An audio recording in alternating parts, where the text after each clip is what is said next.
नमस्कार दोस्तों, स्वागत है आप सभी का आज के मुख्य समाचार के इस वीडियो में, जहां हम आपके लिए हर दिन लेकर आते हैं देश और दुनिया की तमाम बड़ी खबरें। एक एक करके 50 बड़ी खबरों को सिर्फ 10 मिनट में जानेंगे। वीडियो के साथ अंत तक बने रहें। साथ ही आपसे एक छोटी सी रिक्वेस्ट है, अगर आपने अभी तक इस वीडियो को लाइक नहीं किया तो लाइक जरूर कर दे। साथ ही वीडियो के नीचे दिए गए इस लाल रंग के सब्सक्राइब बटन को दबा ले और इस घंटी को भी दबाएं, ताकि आपको दिन भर की बड़ी खबरों की जानकारी लगातार मिलती रहे। तो चलिए दोस्तों, वीडियो को फटाफट शुरू करते हैं। एटीएम से कैश निकालने पर अगले महीने से लगेगा ज्यादा चार्ज, जाने कितनी बढ़ जाएगी फीस। जी हां, अगले महीने से ग्राहकों को मुफ्त एटीएम ट्रांजैक्शन लिमिट को पार करने पर ज्यादा पैसे का भुगतान करना होगा। भारतीय रिजर्व बैंक ने 1 जनवरी 2022 से मुफ्त मासिक लिमिट के बाद कैश और नॉन कैश एटीएम ट्रांजैक्शन के लिए चार्ज को बढ़ाने की इजाजत दी है। एक्सिस बैंक ने कहा कि आरबीआई के गाइडलाइंस के मुताबिक एक्सिस बैंक या दूसरे बैंकों के एटीएम में फ्री लिमिट के ऊपर वित्तीय ट्रांजैक्शन फीस 21 रुपए प्लस जीएसटी होगा, जो 1 जनवरी 2022 से प्रभावी है। अगले महीने से ग्राहकों को मुफ्त ट्रांजैक्शन की मासिक सीमा को पार करने पर 21 रुपए प्रति ट्रांजैक्शन का भुगतान करना होगा। और अगली बड़ी खबर की बात करें तो महंगाई की मार, 14 साल बाद बढ़ने जा रही है माचिस की रेट, एक झटके में दोगुना हुआ दाम। जी हां, महंगाई का असर चारों तरफ दिख रहा है। 14 साल बाद माचिस की कीमत भी बढ़ गई है। पहले 1 रुपए में मिलने वाली माचिस अब 2 रुपए में मिलेगी। माचिस बनाने वाली कंपनियों के प्रतिनिधियों ने मिलकर यह फैसला लिया है। इससे पहले 2007 में माचिस के रेट में बदलाव हुआ था। उस समय इसकी कीमत 50 पैसे से बढ़ाकर 1 रुपए कर दी गई थी। नई कीमत जल्द ही लागू होगी। इंडस्ट्री के लोगों का कहना है कि हाल के दिनों में कच्चे माल के रेट में बढ़ोतरी के कारण माचिस की कीमत में इजाफा का फैसला लिया गया है। मैन्युफैक्चरर्स का कहना है कि एक माचिस को बनाने में 14 अलग अलग तरीके के रॉ मटेरियल की जरूरत होती है। इनमें से कई रॉ मटेरियल ऐसे हैं कि जिनकी कीमतें 2 गुने से ज्यादा बढ़ गई है, इसलिए माचिस के रेट में बढ़ोतरी की जा रही है। और अगली बड़ी खबर की बात करें तो जवानों के लिए जल्द ही नई वर्दी पेश कर सकती है भारतीय सेना, होगी कई खासियतें। जी हां, सेना जल्द ही अपने सैनिकों के लिए नई वर्दी पेश कर सकती है। बताया जा रहा है कि सैनिकों के लिए पेश की जा रही नई वर्दी कई मायनों में अलग और आरामदायक होगी। नई वर्दी हल्की और जलवायु के अधिक अनुकूल होगी।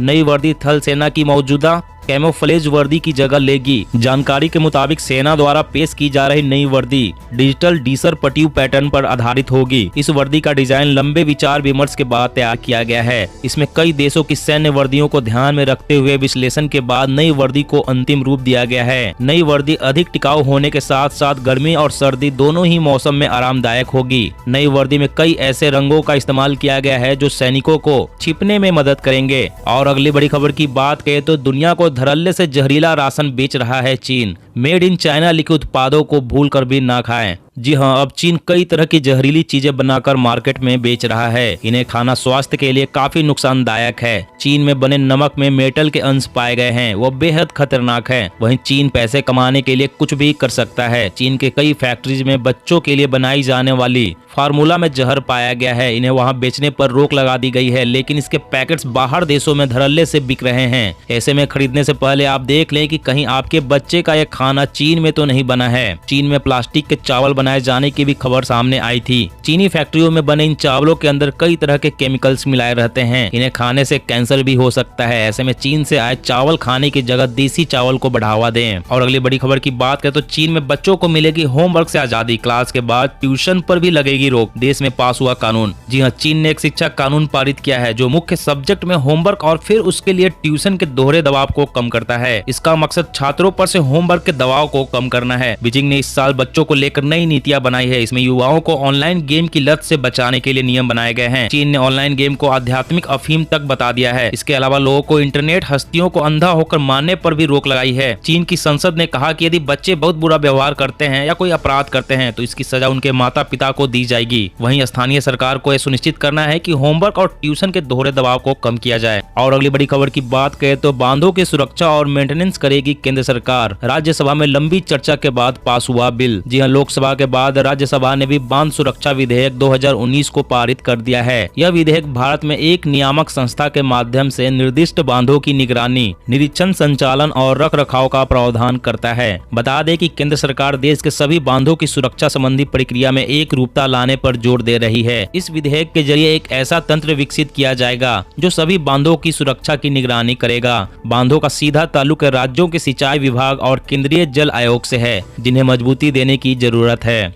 और अगली बड़ी खबर की बात करें, भारत में कोरोना के नए वेरिएंट ओमिक्रॉन ने बढ़ाई टेंशन। कर्नाटक में मिले 2 मामले, सरकार हुई अलर्ट। जी हां, भारत में कोरोना के ओमिक्रॉन वेरिएंट ने दस्तक दे दी है। केंद्रीय स्वास्थ्य मंत्रालय के संयुक्त सचिव लव अग्रवाल ने बताया कि देश में अब तक ओमिक्रॉन वेरिएंट के 2 मामले सामने आए हैं। ये दोनों मामले कर्नाटक से हैं। लगभग 29 देशों में अब तक ओमिक्रॉन वेरिएंट के 373 मामले दर्ज किए गए हैं। देश और दुनिया भर में ऐसे सभी मामलों में अब तक कोई गंभीर लक्षण नहीं देखा गया है। WHO ने भी कहा कि ओमिक्रॉन के उभरते लक्षणों का अध्ययन किया जा रहा है। संयुक्त स्वास्थ्य सचिव ने आगे कहा कि कोरोना के नए वेरिएंट ओमिक्रॉन के बारे में बहुत से तथ्य विज्ञान के द्वारा अभी सामने आने वाले हैं। और अगली बड़ी खबर की बात करें तो किसानों को ड्रिप सिंचाई के लिए मिलेगी 90% तक सब्सिडी। धरती के नीचे मौजूद पानी को बचाने के लिए पंजाब सरकार का बड़ा कदम। जी हां, भारत के पानी को बचाने के लिए पंजाब सरकार ने माइक्रो इरिगेशन की शुरुआत की है। सरकार ने यह कदम किसानों को पानी की बचत वाली तकनीक अपनाने में सहायता करने के लिए उठाया है। पंजाब सरकार के मंत्री ने बताया कि फव्वारा और ड्रिप सिंचाई परियोजना के लिए किसानों को 80 से 90% तक सब्सिडी दी जाएगी। सरकार ने अभियान भूजल बचाने के लिए शुरू किया है। कैबिनेट मंत्री ने कहा कि ड्रिप सिंचाई क्षेत्र में एक बड़ी योजना को लागू करने की सख्त जरूरत है। उन्होंने कहा कि राज्य के कई ब्लॉक भूजल की कमी के मामले में डार्क जोन में है। माइक्रो इरिगेशन की नीति के तहत किसानों को पहले आओ पहले पाओ के आधार पर सब्सिडी दी जाएगी। और अगली बड़ी खबर की बात करें तो अब घर बनाना हो सकता है महंगा। सीमेंट की कीमतों में 15 से 20 रुपए की बढ़ोतरी की उम्मीद। जी हां, सीमेंट की रिटेल कीमतों में अगले कुछ महीनों में 15 से 20 रुपए की बढ़ोतरी होने की उम्मीद है। इस वित्त वर्ष में यह करीब 400 रुपए की रिकॉर्ड ऊंचाई को छू सकती है। कीमत में बढ़ोतरी की वजह रिपोर्ट में इनपुट कमोडिटी की लागत दबाव जैसे कोयला और डीजल के साथ कीमत में बढ़ोतरी की वजह रिपोर्ट में इनपुट कमोडिटी की लागत दबाव जैसे कोयला और डीजल के साथ बढ़ती डिमांड को बताया गया है। रिपोर्ट में कहा गया है कि कीमतों में बढ़ोतरी के बीच सीमेंट कंपनियों का अर्निंग बिफोर इंटरेस्ट इस वित्त वर्ष में 100 से 150 रुपए प्रति टन गिर सकता है, जिसकी वजह बढ़ती इनपुट की लागत है। आपको बता दें कि हाल ही में सीमेंट और स्टील सहित कच्चे माल की कीमत में निरंतर बढ़ोतरी हो रही है। निर्माण की बढ़ी हुई लागत की भरपाई के लिए घर की कीमतों में 10 से 15% तक बढ़ोतरी हो सकती है। और अगली बड़ी खबर की बात करें तो बच्चों का कोरोना टीकाकरण। यूपी समेत 7 राज्यों में पहले लगेगी जायडस कैडिला की वैक्सीन।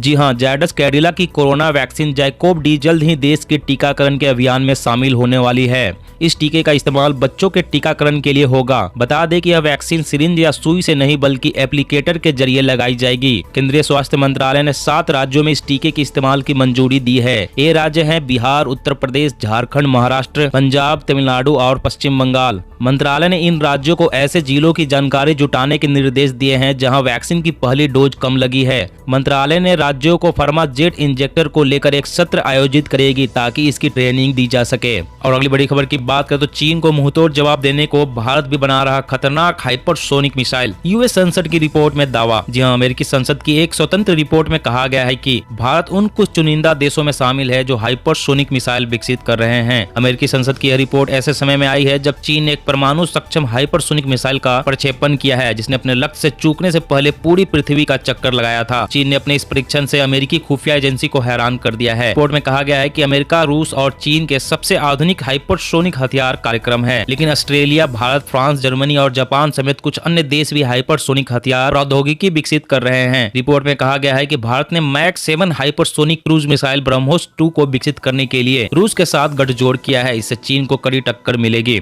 और अगली बड़ी खबर की बात करें तो अब आसानी से हल हो जाएगी वरिष्ठ नागरिकों की परेशानी। सीनियर सिटीजन की मदद के लिए टोल फ्री हेल्पलाइन नंबर शुरू। जी हां, वरिष्ठ नागरिकों को किसी भी तरह की परेशानियों से ना जूझना पड़े, इसके लिए सरकार कई कदम उठा रही है। लेकिन बावजूद इसके आज के समय में भी कई ऐसी जरूरतें हैं जिन्हें समझना और फिर पूरा करना सीनियर सिटीजन के लिए किसी दिक्कत से कम नहीं है, क्योंकि इस उम्र के लोगों को अलग अलग मानसिक, भावनात्मक, वित्तीय, कानूनी और शारीरिक चुनौतियों का सामना करना पड़ता है। केंद्र सरकार ने देश की पहली Akhil Bharatiya toll free helpline number 14567 शुरू की है। टोल फ्री नंबर के जरिए बुजुर्ग पेंशन के मुद्दों, कानूनी मुद्दों पर मुफ्त जानकारी हासिल कर सकते हैं।